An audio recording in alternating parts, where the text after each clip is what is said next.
morning. I think I'm a minute or two late, but hopefully that's okay. So it's, oh, Nicola's here. Good morning. Oh, that's what I forgot. I'm looking like, oh, I forgot to put earrings on. It's just kind of been one of those mornings where the time just gets away from you.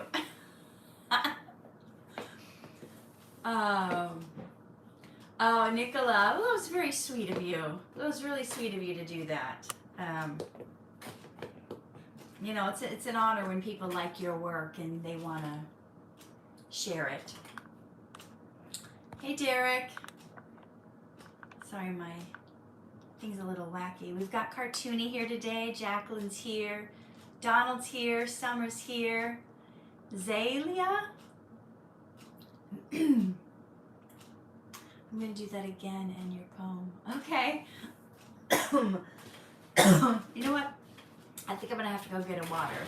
So pardon me for a moment because I got that morning stuff going on. I need to grab a water. I'll be right back.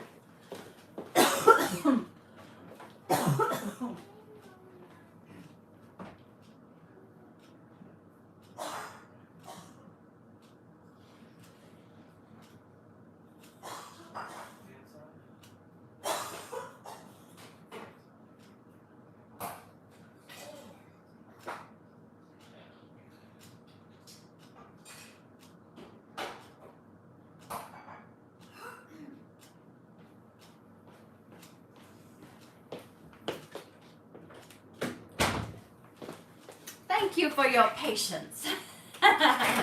Okay. Nina's here. Sub-Zero says, good morning, how you doing? I love the role of the math teacher. I was trying to give that a little different flair. I probably could have gone further. I was trying to give it a little different flair than I normally give the mom roles. Kind of more of like an excited, geeky kind of thing. Hey, Jessie. So hopefully you picked up on it when I was math competition. It was fun. I like doing roles that are kind of outside, you know, that kind of challenge you. I think for like people who are on like a TV show for a long time. Aw, Yolanda says her daughter will be 10 months old tomorrow. People who are on a TV show for a long time, they can get really bored playing the same character. So that's a rut you run into where you're like, I just want to do something different, kind of change it up. So I go live every Sunday at 8 a.m. Pacific Standard Time.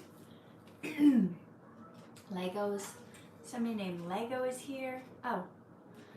Lego is Schwolfie. Hi Frank. The weekend has been good.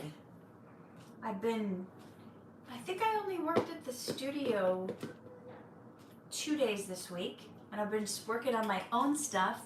Oh, thank you for the gift, Nicola. You're so kind. I don't know if I missed anybody else's when I went and grabbed my lemon water. Hopefully not. Hey, CJ. Some good dance moves. That was very impromptu. So we had our Success Sisters Saturday yesterday. Had a little meeting with my Success Sisters, and we were talking, we were talking about how, sometimes they're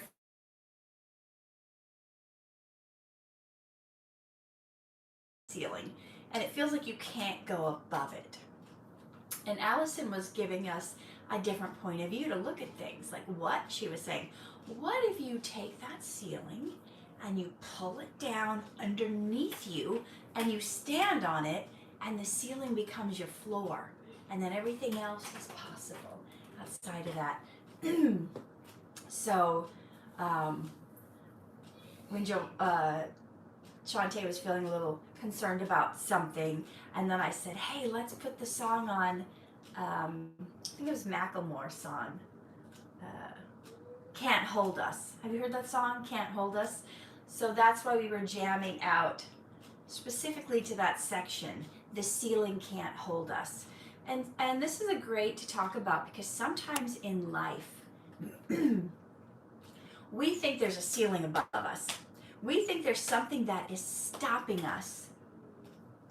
We think there's something that is stopping us from getting to our goals, from reaching that next level. And sometimes that thing that we think is our ceiling isn't really the thing that's stopping us. It's our perspective of what it is. So when people were having an issue with, I can't go above this because this is how it is, this is how I'm seen, well, let's pull that down. Let's stand on that. Let's not let that be the thing that we think is stopping us, because really, it's a mindset. Some of these things that we think are stopping us, we can actually use them to catapult us into the future, right? Oh, you guys are giving me so many good questions today. Hey, Michael. Let's see. Rodrigo said, I love the video you were in on Tuesday. Derek, thank you for the gift.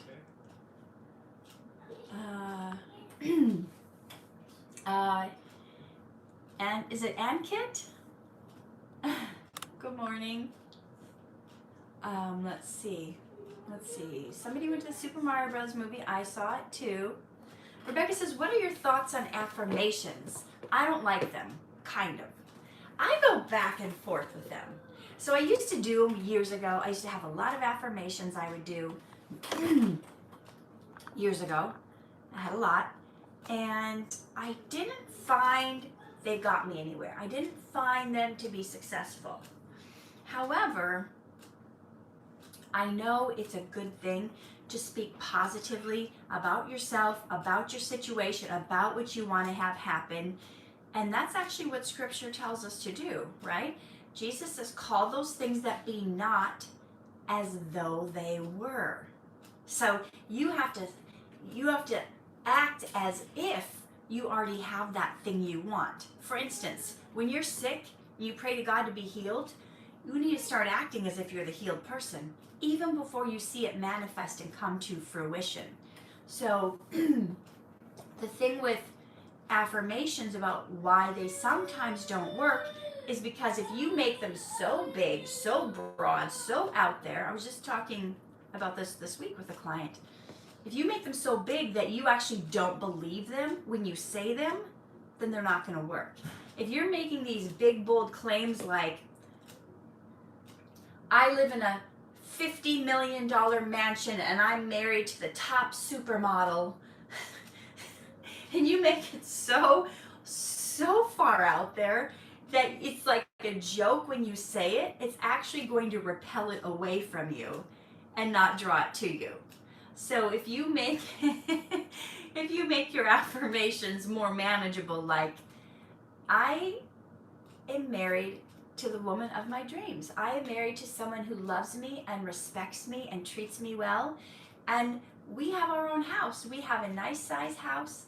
You know, so if you're in a place where you're living in an apartment and you don't have a steady girlfriend, believing, sometimes it's even a little bit of a stretch, saying, I'm married to the woman of my dreams who loves me and cherishes me, and I'm living in a house. You know, sometimes that may even feel like a little bit of a stretch, but you can kind of wrap your mind around it because you see examples of people around you. Like, you can probably find a couple people who are happily married, so you can go, okay, I can see how that's a possibility, and I can see maybe if I make this change, or I tighten up my belt here, or I get an extra job here, or I start selling stuff online, maybe I can pull in a little extra to get that house. So you can see how it's doable. And what you do is you start with smaller affirmations, but you don't just say it. You then build a plan around making it happen. So it's one thing to say, yeah, I'm married to the woman of my dreams, I'm living in a house, and then great. So now how do we take that and make goals around that? What would we reverse engineer it? This is the end result that I want. What are the things that I would have to do? How would I have to behave? How would I have to be to have that happen? So that's really what it comes down to, because we can't just have the affirmations, have the faith, right? We have to have the actions with it. So scripture says that faith without works is dead. So it doesn't do anything for you if you're not going to believe it. So saying affirmations all day long that you don't believe isn't going to work, because you need faith to make it happen. You have to faith it into existence. You know, there's a saying that says, fake it till you make it. I like to say, faith it till you make it. All right, it looks like you guys had a bunch of good questions, but I didn't want to get scattered and get all off on different tangents while I was trying to answer that one question. So let me try to go back and see some of them that I missed. Okay. Hey Catherine, hope you're doing well. It's great to watch you back on Sunday Live. This is Molly. I've been stressed recently. The rest of my school exams start tomorrow. I got 10 more over the next 2 weeks. You got this. You just do your best and don't worry about the results. You do your best and let God take care of the rest. As long as you did your studying, you did all that you could. Okay. Happy birthday, solid dude. Oh, CJ, thank you. He says, you're my favorite actress on Darman. Sacrifices says, do you get paid enough in Darman's videos? Here's the thing about working at any job. You don't get paid based on what you're worth. You get paid based on what the job is worth. Does that make sense?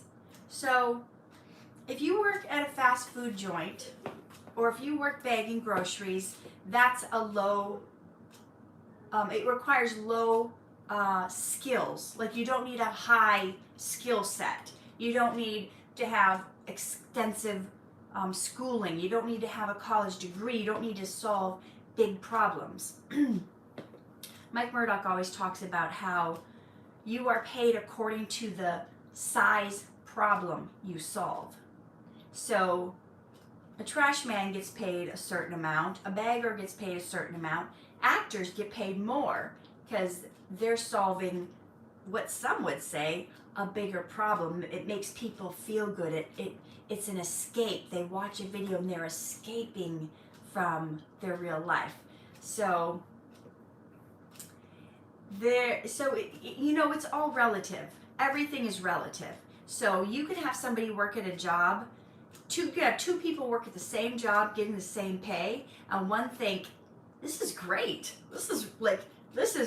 This is more than I normally get. And you could have somebody else working there going, this sucks. This isn't enough. This isn't da-da-da-da. So it's all perspective, so it's such a weird question to answer, because I could say yes and somebody else could say no, because it's all based on what your perspective is. But we're never going to be paid what we're worth. We're going to be paid what the job is worth. How do you know what a job is worth? It's what someone would be willing to work for. And I know for a fact that a lot of people would trade places with me. A lot of people would be like, I wish I could work there on a regular basis and get that kind of money. So I would say yes, and that would be my opinion. Now, do I think I could and should get more? Of course. Anyone who works a job would go, yeah, I could and I should get more. I think everyone would want, no matter where they work, no matter what their job, no matter you could have a lawyer making $300, $400, $500 an hour, and they would still think, that's not enough. I need more to support my lifestyle, or I need more to pay off my student loans.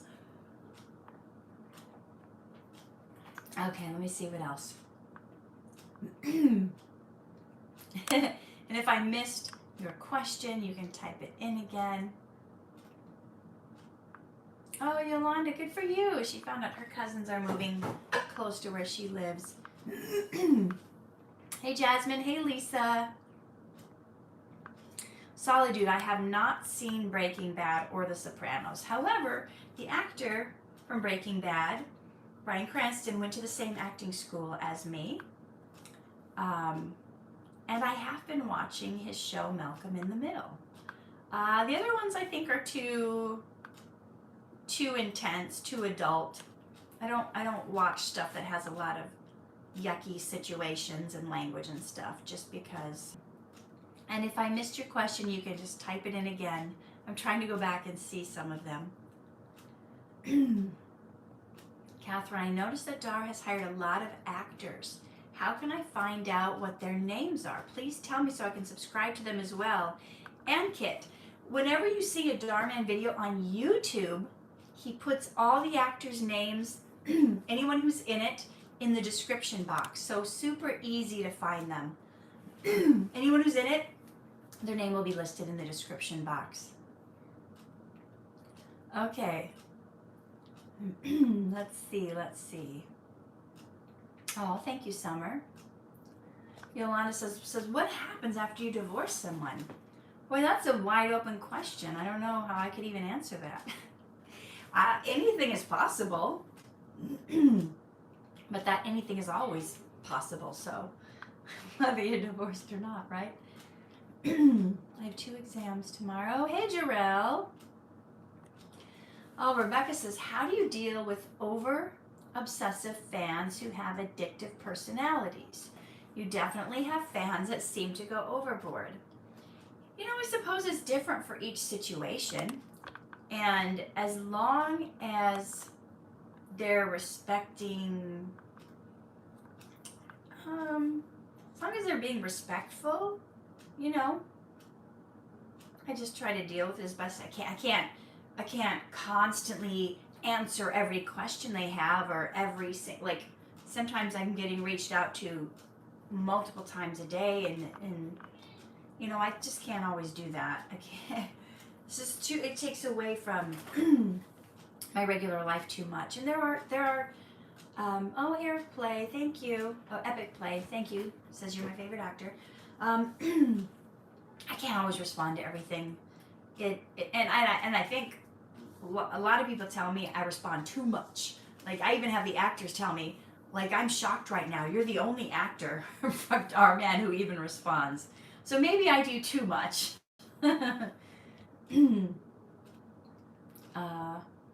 Nicholas saying, what's that golden thing behind you? Oh, okay.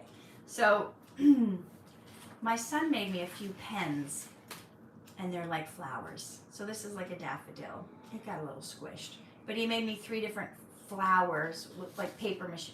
He didn't make them. Whoever the teacher was. I was using it as my bookmark because I was going through this book today. I'm probably going to share something from it. I have not seen all the John Wicks, but I've seen a couple. Solid Dude asks. Okay, let's see. Molly says, as long as you worked hard, you should be fine praying hard for you. Oh, you're talking about, okay. They're talking about her test. Lily's back. She said she's been so busy with her life. We got Jada. Okay. Jada says, are you going to be with Giovanna next week? Yes. I'm trying to think. Next week? No, not next week, but the week after that, I'm going to be with her. We're going to a conference together in Florida. Okay, let's see. Any celebrity lookalikes you've been compared to? Different periods of my life, I've been compared to different celebrities. It depends on the decade. Like in the 90s, people would compare me to Belinda Carlisle, Alicia Silverstone. It seemed like whoever was the popular blonde of the day, I would just get compared to. Who else? I used to get Lisa Marie Presley. People would tell me I looked like. I had gotten Charlize Theron before. I've gotten Nicole Kidman before. And then I've got some different ones that I was like, really? I don't remember them all right now, but those are the ones I can think of at this moment. Okay, let's see. Obvious, I don't think I met her yet. Oh, wait. She was in the one where they didn't really... No, we didn't have... If we're not in the same scene together, a lot of times we don't necessarily meet because a lot of times we're shooting on different days. Okay. Jarrell says, I appreciate that you respond to as many fans as you can because a lot of actors don't. They reach a certain level of fame and then it goes through this. You know what, Jarrell, I'm going to just correct you on something. Maybe, yes, some actors reach a certain level of fame and it goes to their heads. But a lot of times we just don't have the bandwidth. It's not that we would become egotistical. Some do, yes. But when you only have so much capacity, when you only have so much time in the day, like there was a time in my life where I was responding to fans 4 hours a day. I wasn't getting other stuff done, or I'd be working on my stuff all day and then I would go in the living room to try to spend, like, relax with my family and maybe I'll cuddle on the couch or watch a show, but I would secretly be responding to all the fans, so I wasn't paying attention to my family.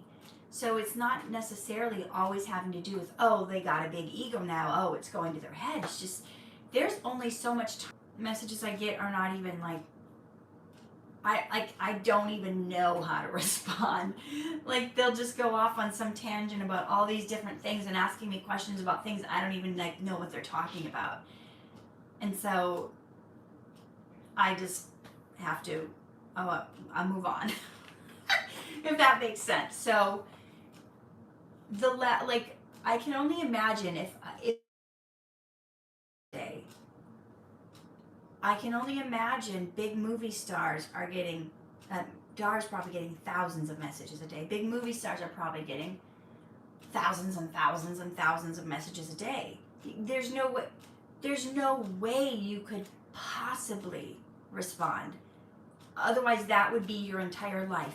You wouldn't be working on your next project, trying to improve yourself, trying to learn new language, trying to learn your script, be out on the hunt for your next acting job, getting your book. There's no way they could do it. So I wouldn't always say that it's all going to their head and everyone's just too good for you. But also, I've noticed there's some fans that also get really angry with you, like you owe them something. This has happened to me a few times. When I see something and I don't know how to answer it, I see it, I go, I just don't think I can say. It would just take too much bandwidth for me to think of what to say. How come you're not answering me? I saw you saw my message. How come you're not answering me? Why didn't you answer me? Oh, gee, are you good? Are you too good? And then they start calling me names and getting mean with me. Oh, you think you're too good for me? Oh, and suddenly it turns into like I'm getting attacked. And I don't even, like, what do you do about that? You know, how can you respond to that? So there's only so much you can do. Gotta give yourself grace. Gotta give myself grace. I have good intentions, but I can't always be everything to everybody. Right? Okay. Oh, you said, what's the golden thing next to your You Are Worthy book? Oh, that's just a frame. It says, a friend gave this to me. It says, she talked to God daily, and that's what made her lovely. Okay. Jarrell says, I agree. We spoke on this previously, and yeah, I can see how some fans can make it difficult to get certain tasks done. Even with the online spammers. Yeah. So there you have it. If I didn't see your question, you can type it in again. I'm not going to scroll back through again. Every time I try to scroll back, the new messages pop up, and then I miss the one I was trying to see. I also wanted to share with you something from this book. Okay, so this was the one I put out, well, this was my original book in 2008. Yeah, 2008. But this is the revised edition I put out in 2020. I spent COVID rewriting all 77 poems in this book. And, well, I actually added 7 new ones. But I thought I'd share something out of here today with you guys. So we were just talking about affirmations, and this kind of fits. Because I was talking about the scripture, call those things that be not as though they were. So Let's see, Lily says, downtime from the media is very important. If you need time alone, just switch off your phone. Some fans are just unnecessary. It's unnecessary to respond sometimes. I wouldn't say they were unnecessary. Oh, someone's coming. Someone's coming. Oh boy, who do we have? This is not sponsored, by the way. Super Boris is wearing a Burger King crown. Not sponsored. They have not given me a lifetime supply of Impossible Burgers. Wobble, wobble, wobble, wobble, jeans. Okay, alright. Alright. Okay, Timmy. Boris, let's go. Hey, can you please get dressed? Can you please get dressed? You can't wear pajamas to church. Go get dressed now. Boy. And shut the door. Shut the door. Go get dressed, please. Jada says hi. Looking at her. Via says, sometimes when people don't respond to my messages right away, I believe that they have a lot going on with their life instead of thinking they don't like me. That is a great way to think about things. And I wish more people would do that. I wish more people would go, you know what, they might be kind of busy. Maybe, let's give them the benefit of the doubt. And I think we would want people to give us the benefit of the doubt. Sometimes even my own friends don't respond to my texts. And I have to go, not be like, oh, they don't care. I have to go, they must be so crazy insane that they cannot answer my call today or answer my text, And sometimes you have to text back like the next day, hey, did you see my message? And they'll be like, oh my gosh, I meant to respond. I was in a meeting. I saw it, but I was in a meeting. I couldn't sit there and type a bunch of stuff because people were, and a lot of times it's nothing against you. So I'm glad that you respond that way, and I think I wish a lot more people would. All right, so what I wanted to share is out of the book Poetic Prescriptions for Pesky Problems, and it's called Speak as God Speaks. So what does that make you think of initially? That we should be saying, talking the way that he would talk, right? So that means we're not talking about doom or gloom. We're not talking about people don't like me. We're not talking about how things aren't going to work out. We're going to be talking about possibilities, about miracles. We're going to be talking about good things happening. We're going to be talking about how God turns things around for us, right? Yolanda says, what are the finest books you've written? I think I always think that whatever the last one I just finished is the best one. So my latest, this one's my latest. It's called You Are Worthy. Stop building other people's dreams and sabotaging your own so you can step into your calling and live your purpose with confidence. It's the first book I ever wrote that had complete actual sentences. The first book that's not poetry. So this is a self-help book. I'm just going to leave it there. I think that will reach more people. I think that's got a more, I don't want to say cohesive message, because the little snippets I have in the poetry books also speak volumes, but this is in a more, I guess, fleshed out way and less truncated, if that makes sense. So speak as God speaks. My arms are raised, I praise and dance, because God is in my circumstance. When all is lost, I'm down to nothing. Here I can trust God's up to something.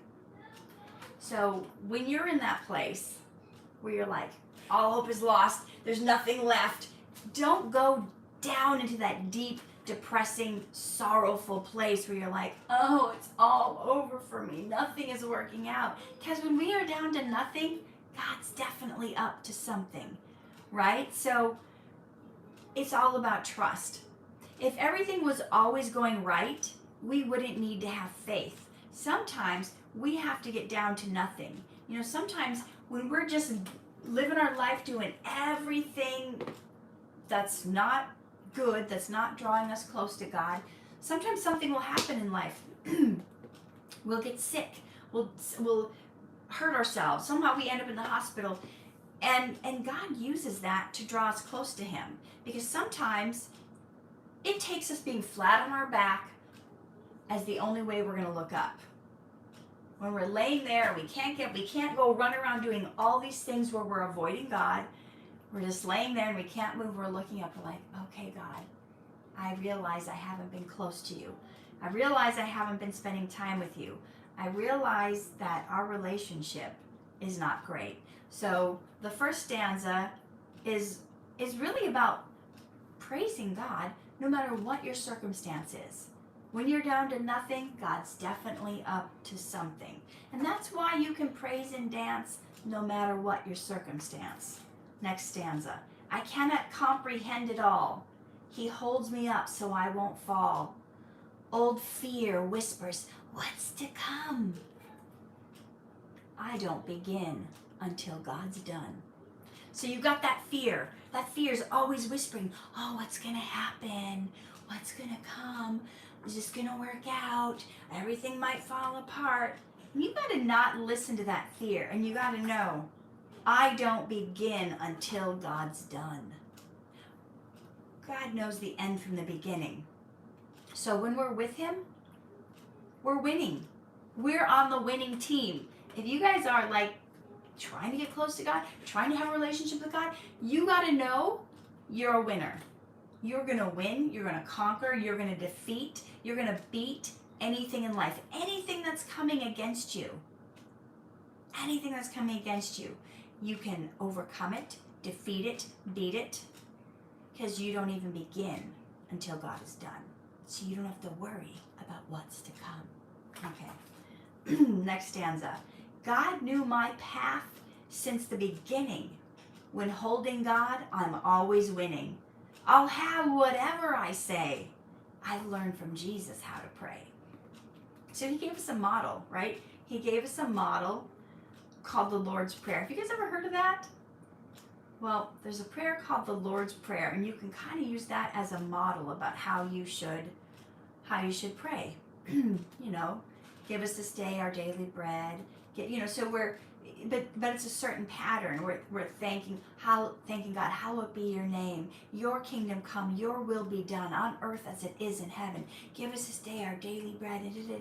It's a model. You can use your own words. So you're thanking God at the beginning. You're asking that his will be done. You're asking that his kingdom comes, right? Whatever is in heaven, asking it to come to earth. Guess what? There's no sickness in heaven. There's no disease in heaven. There's no lack in heaven. There's no bad things happening in heaven. So it's showing you this is how you pray. Once you do it in this order, then you ask for your daily bread. And it also says, forgive me as I forgive other people's trespasses. So you have to have that as part of your daily prayer, right? If you're holding something against someone, you got to forgive them. You got to let it go, no matter what they did. We're not going to get our prayers answered if we're holding grudges against people for whom God died for. That hurts sometimes to think, but they did me so wrong, they hurt me. But you also have to think, have you ever done wrong? Have you ever hurt someone's feelings? Have you ever done something? And then I know you guys, because I know me and I used to be the same way. Then we want to get into, but we want to get into this comparison thing. We don't just compare our good things about people. We compare the bad things about people. Oh, well, my sin isn't as bad as their sin. Yes, I've made mistakes, but I would never hurt someone the way they hurt me. I would never screw someone over the way they did. Well, someone may feel that way. That someone may feel that you have, even if you don't think you have. I had a friend a couple of years ago who cut ties with me, didn't want to have anything to do with me. She thought I was so awful. She just had all these things against, and I was shocked. But that's how she took the situation. She wouldn't even have a discussion with me about it. She just cut me off.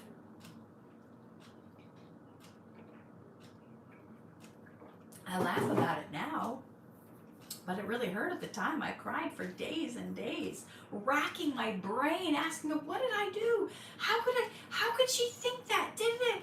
But people are going to think what they're going to think. And a lot of times it comes out from deep inside them, from their past, from whatever has happened to them, from maybe pain and trauma that they have been through. And I know she had a lot of pain and trauma from her past. She had a lot of bad situations. So that's the lens through which she sees. If you guys have read this book, I talk a lot in the last few chapters about our perception, how we see, and what are the lenses we are looking through. Are we looking through the world's warped and tainted, dirty lenses, or are we looking through God-colored glasses?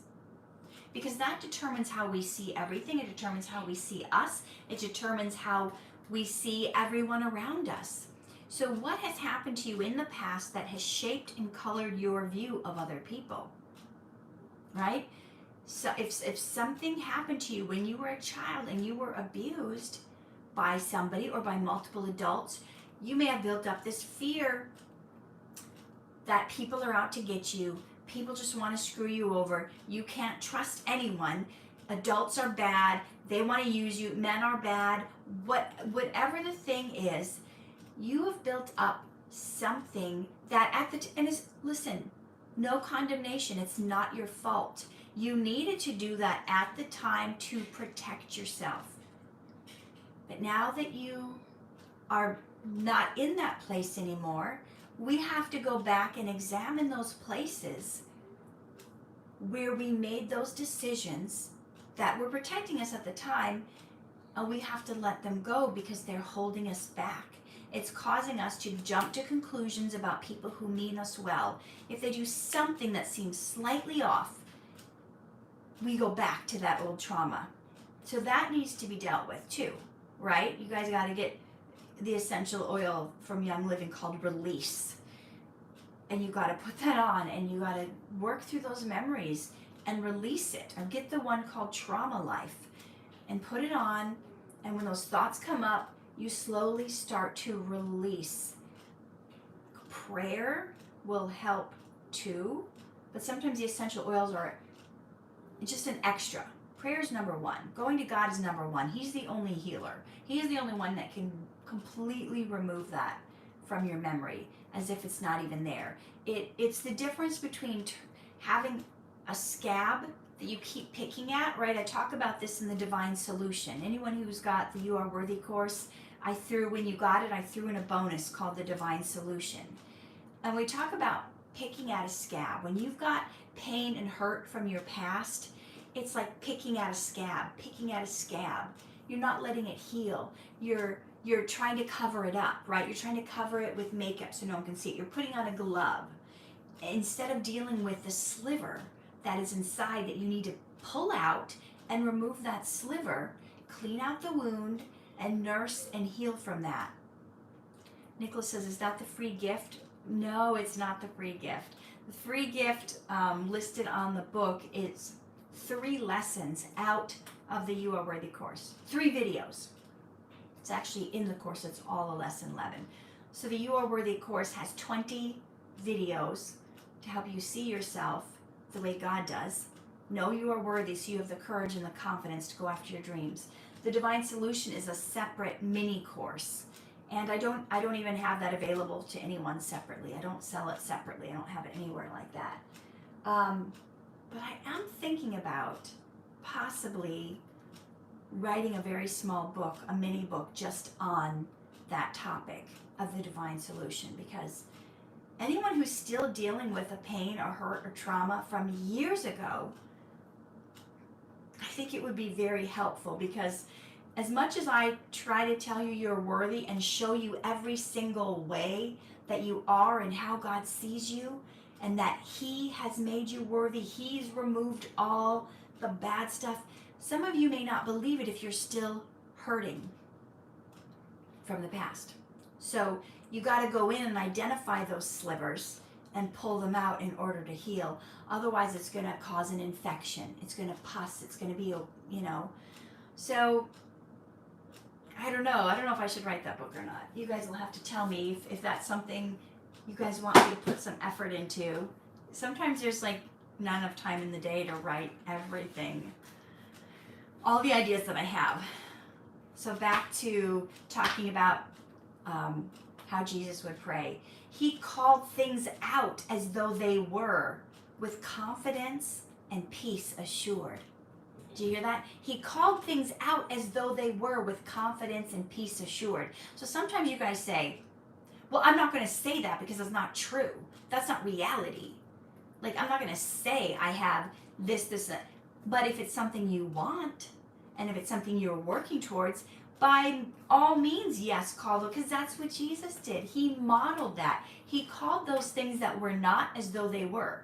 So, like, when the guy came to Jesus and asked for healing for his daughter, was it Jairus? Jairus. And his servant came and said, too late, your daughter's dead, you know. Jesus said to her, and he was like, okay, never mind, don't even bother coming to my house, she's already dead. Jesus said, no, she's not dead, she's just asleep. But she was dead.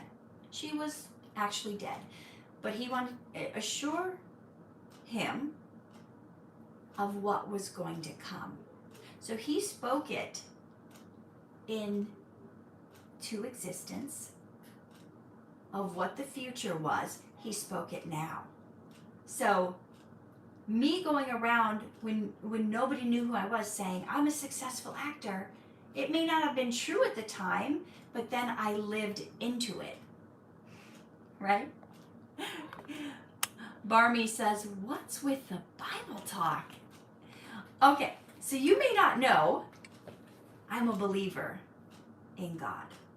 And I'm a Christian. And sometimes on my channel, I like to share some of that because I think there's some tools in there that can help people with their life. Oh, is it Barry? I think there's some tools, whether you believe in God or not, there's some great tools that will help you in your life.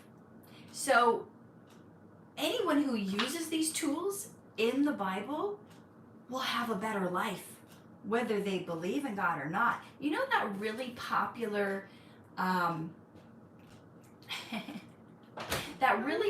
Another song. What's that, sweetie?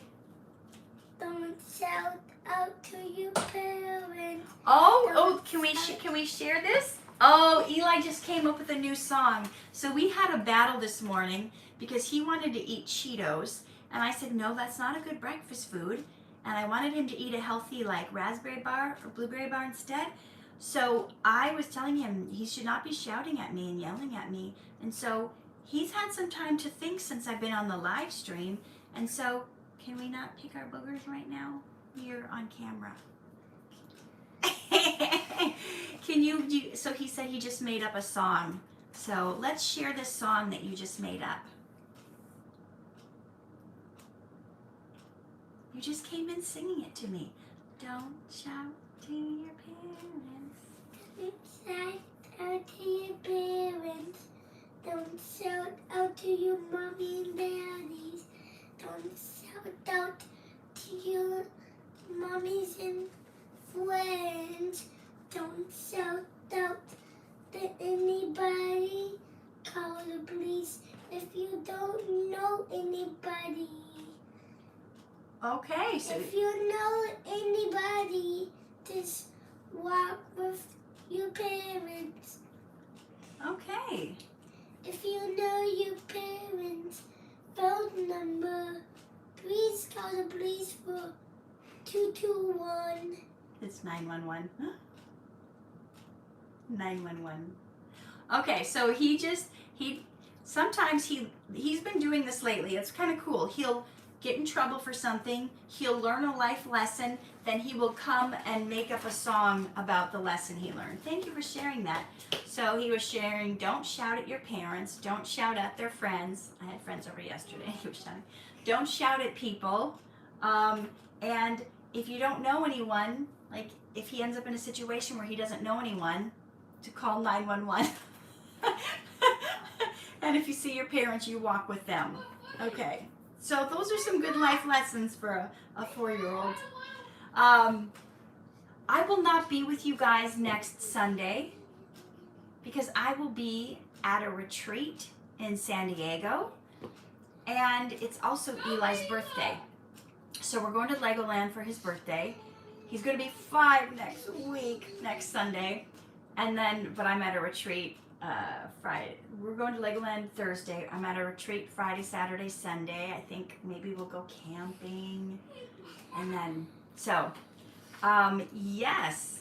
So we're supposed to call things into existence. We're not supposed to stay stuck where we are, envision where we are. We're supposed to, that's why we have vision boards, right? That's why we write down our goals. There was some study that was done like in Harvard that showed they followed people along, I don't know, 10 years later, and they found out that 90% of the people who wrote their goals down, they actually happened. So, and Old Testament actually talks about it, right? In Habakkuk, write the vision, make it plain, write it on tablets so those who read it may run with it. So that's our duty, right? And I just need to point something out. I have on a new lip color, which I ordered from Live Glam. I didn't bring it in here, but I placed my first order with Live Glam. I've never ordered from them before, but do you guys know that's actually Dhar Mann's company? He had that makeup company before he even had did the videos. And I remember the first Christmas I was working there, he gave me like 8 of the lip glosses. And when it says what color, I'm loving it. So I put on the bougie, it's called bougie lipstick with like the pink, some pink gloss I put over it, like Sugar Bear, or I think it has the word sugar in it. I don't know. I ordered all the half price ones because I like a sale. So I went on the Live Glam website last week and I saw the sale section and I ordered like all the stuff that was like half price. I was like, well, I have to see if I like this before I want to spend full price. So I got 1 lipstick, 3 lip glosses, an eyeshadow palette, and also I'm using the lip liner Caramel. Caramel? Yeah. So, not sponsored, by the way. I just wanted to share that after 5 years I finally placed my first order. But I like it. I think it looks pretty nice, pretty natural. I'm usually wearing brighter, bolder colors, more reds and pinks, and I was like, oh, a little subtle to go with my little beige sweater today. I'm kind of blending in today. I'm in the nursery today. I'm serving in the kids ministry today, so I don't need to be as bold and fancy. Okay, here's the thing. What you guys speak says what's inside you, right? It says here, my words reveal what's in my heart. What targets hit with each word dart? Think about this. Your words are like darts. And what you're speaking, what target are you heading them towards? What target are you going to hit? If you're speaking, I'll never make it. Ooh, guess what target you're going to hit? The never making it one. If you guess, I'm going to end up last. Guess what? Guess what? You're probably going to end up last. Unless there's someone that's speaking worse word darts than you. Maybe you'll end up second to last. This is why it's so important to speak as God speaks. That's the name of this poem. You will end up kind of becoming and saying, you'll end up living into what you profess. You are prophesying over yourself where you're going to go by what you say. God spoke the world into existence. Not one atom gave resistance. Since we are a chip off the old rock, let's talk the way that he would talk. So we're speaking spirits. He made us in his image and in his likeness. Can you hear the kids fighting? Hey, Timmy, are you dressed yet? Get dressed. Eli's wanting Timmy to play with him, and Timmy doesn't want to be played with.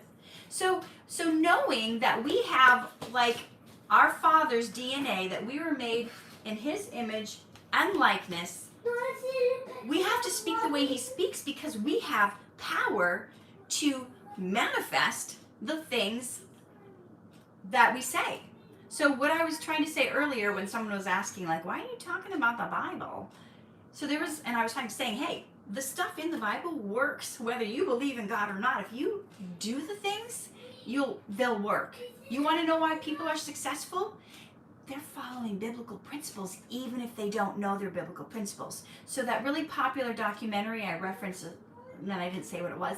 There's a really popular documentary called The Secret. guess what? Wasn't a secret. It was all found in the Bible.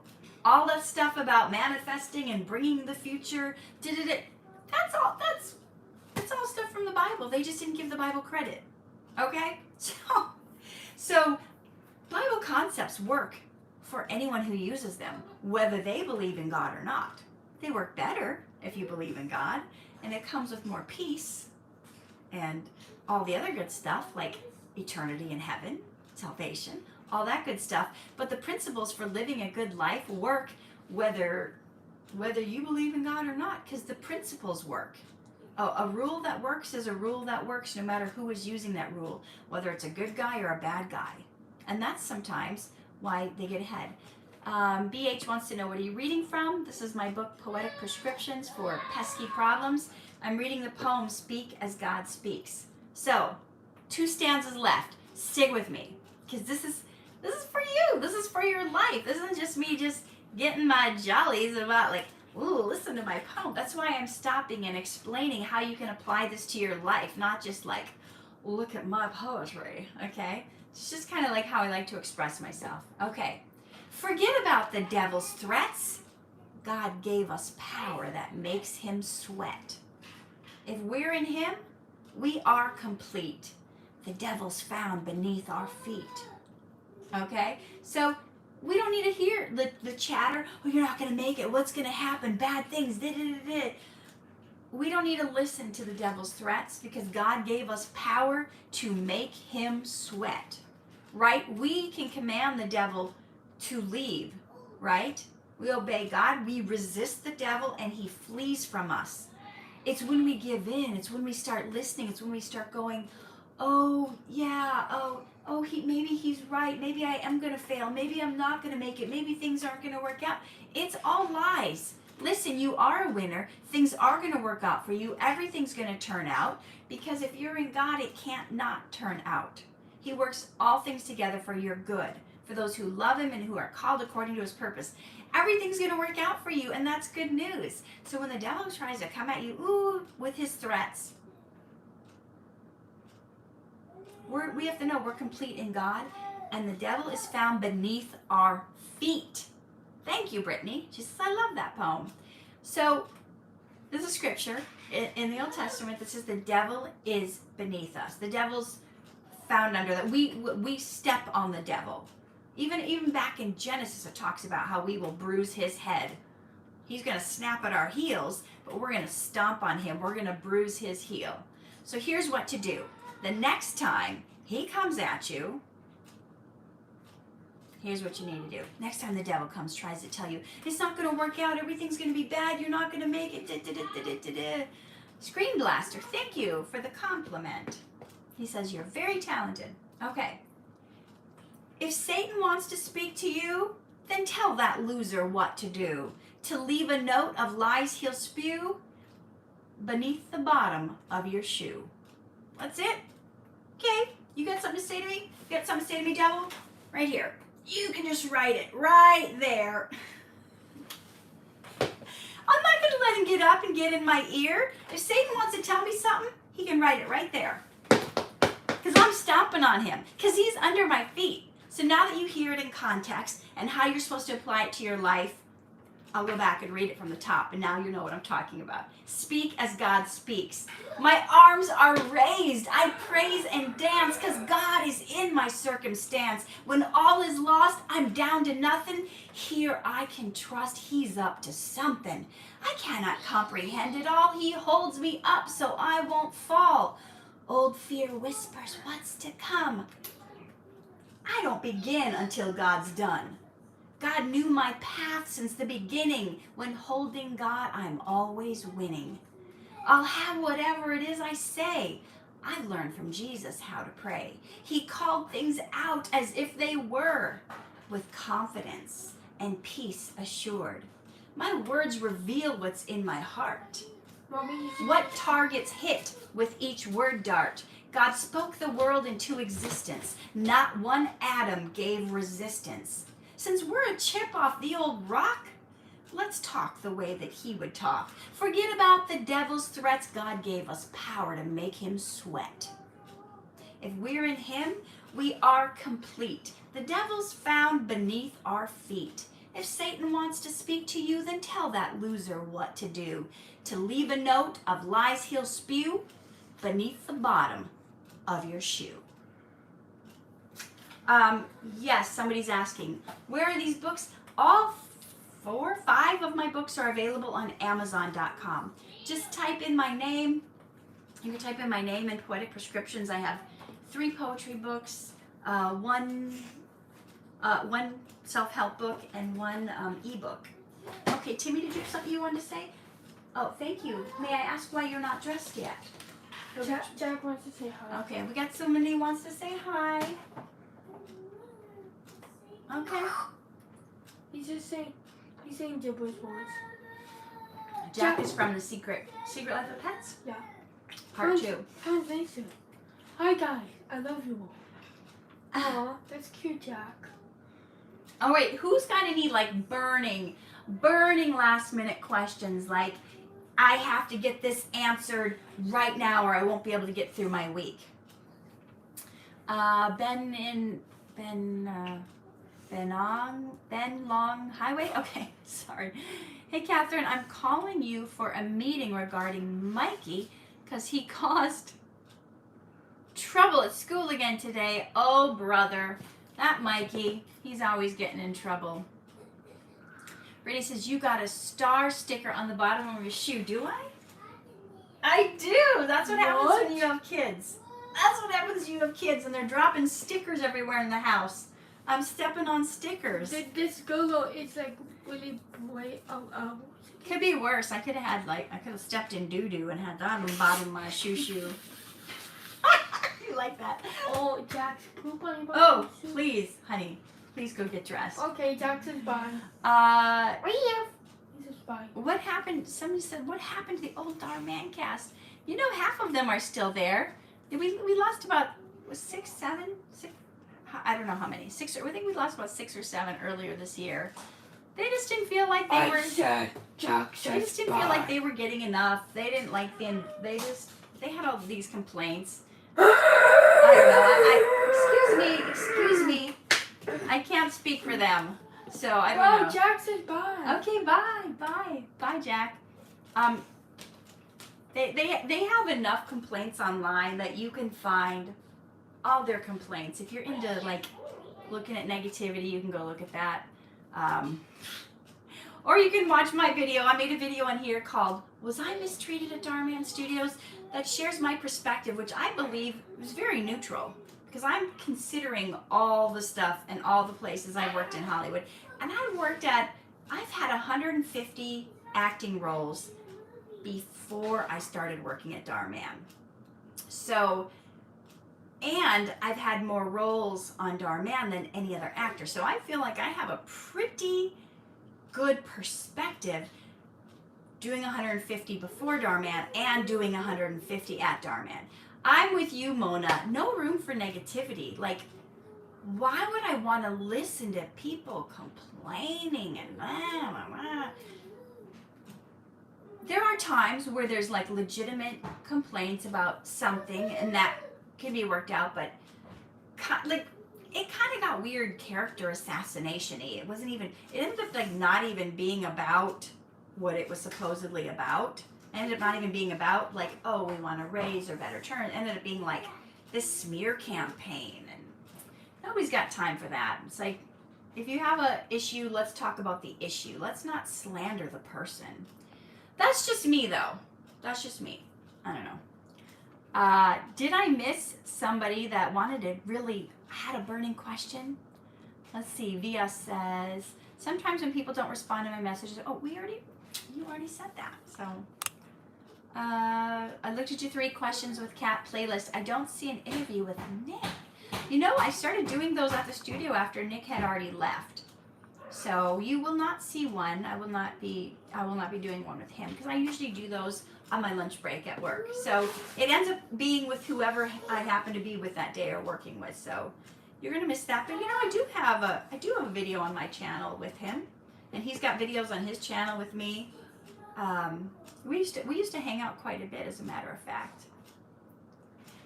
last minute. My last minute advice is don't give up YouTube. Brian, thank you for that, because sometimes I do get tempted. I'm like, is this really worth all the time and effort I'm putting into this? Is my YouTube channel, is it really worth what I'm paying the editors to put these videos together for me, the videos during the week? I sometimes wonder if it's worth it. So thank you for the reassurance that I should keep going. I also think, even though it's not making me money right now, I think of the future legacy. When I'm 80, 90, I can go back and watch these videos and tell myself not to give up and tell myself it's not too late for me. Donald says, absolutely worth it. Lucas says, Catherine, your advice for you is to never give up on your dreams. Yeah, but sometimes, and sometimes dreams shift. So sometimes dreams move and shift into other things. So sometimes it may look like somebody is giving up on a dream when really it's shifting or morphing into something else. And I say that because I'm going through the shifts right now. So I started out working in a factory, and then that moved to selling cosmetics, and then that moved to going to Bible school, and then that moved to becoming an actor, and then that moved to becoming a writer, and then that moved to becoming a coach, and then that moved to becoming a speaker. And so the dream is still, the dream to help people follow their dreams, live better, is still there. Make people feel good about themselves. It just has morphed into so many different ways. Helping people with their makeup was a way of having them feel good about themselves, having them feel worthy. So having the worthiness message in me, even when I was just a Mary Kay lady selling cosmetics. And then the books, another way to help people feel good about themselves and move them to the next level.